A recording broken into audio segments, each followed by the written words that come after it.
Part of the job of being governor is to host official functions, and the mansion is more than just the governor's house.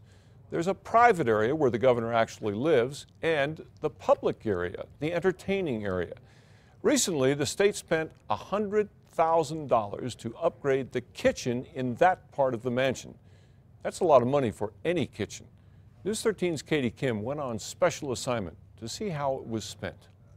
This kitchen was shabby. We found issues with water leaks. Neglected. It was deteriorating. Some of those were falling off. And a health risk. People would take the food trays and put them on the floor. In short, the governor's office says it was in no condition to represent the state of New Mexico as the People's Kitchen at the governor's residence in Santa Fe. He says the stove is leaking. And I said, we're going to blow up. What are we doing here? Food for state dinners honoring visiting leaders and dignitaries comes out of this kitchen on the public side of the mansion. Nonprofit groups use the space for private events too. So you can imagine having 200 or 300 people here at an event, and we have caterers that are cleaning out the pots and pans outside. No serious work had been done on the public kitchen since the 1960s or 70s. This was totally unacceptable. So the General Services Department, which maintains state-owned buildings, spent more than $100,000 last summer to redo the public kitchen. Deputy Secretary Mike Unthank oversaw the makeover. We want to be sensitive to expending the taxpayers' money, to be prudent, and to get maximum mileage out of our expenditure of funds. News 13 requested the invoices for the project. They include almost 17 grand for new countertops, another 10,000 for granite, a new floor, and glass tiles, about 10 grand to restore the cabinets, and last but not least, That's the coffee maker? That's it.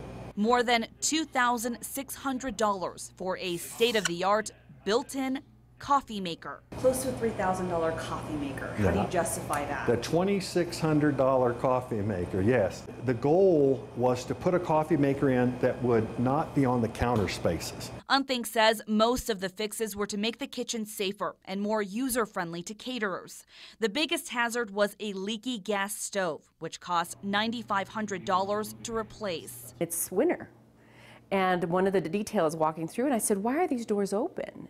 And he said, because of the gas leak. Unthank says money specifically earmarked for residence repairs was already set aside during the Bill Richardson years, but was never spent. Governor Susana Martinez calls the mansion home, but she rarely spends time in the public area. She and her husband live in the cozier, private wing. I normally cook with his door open, and I cook this way because I can go this way.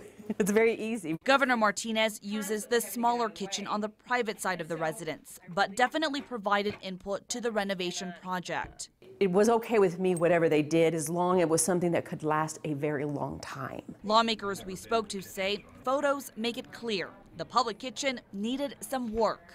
It gets a tremendous amount of traffic in there, so they want things to look good. If the upgrades were needed, then they had to be done. But they say that pricey coffee maker may have been excessive.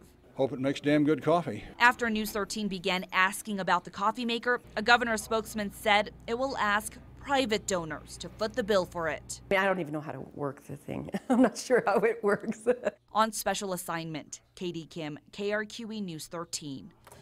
Also, nonprofit groups that use the public kitchen now have to pay a fee to cover cleanup and damage costs. The fee makes sure that taxpayers don't end up subsidizing those events.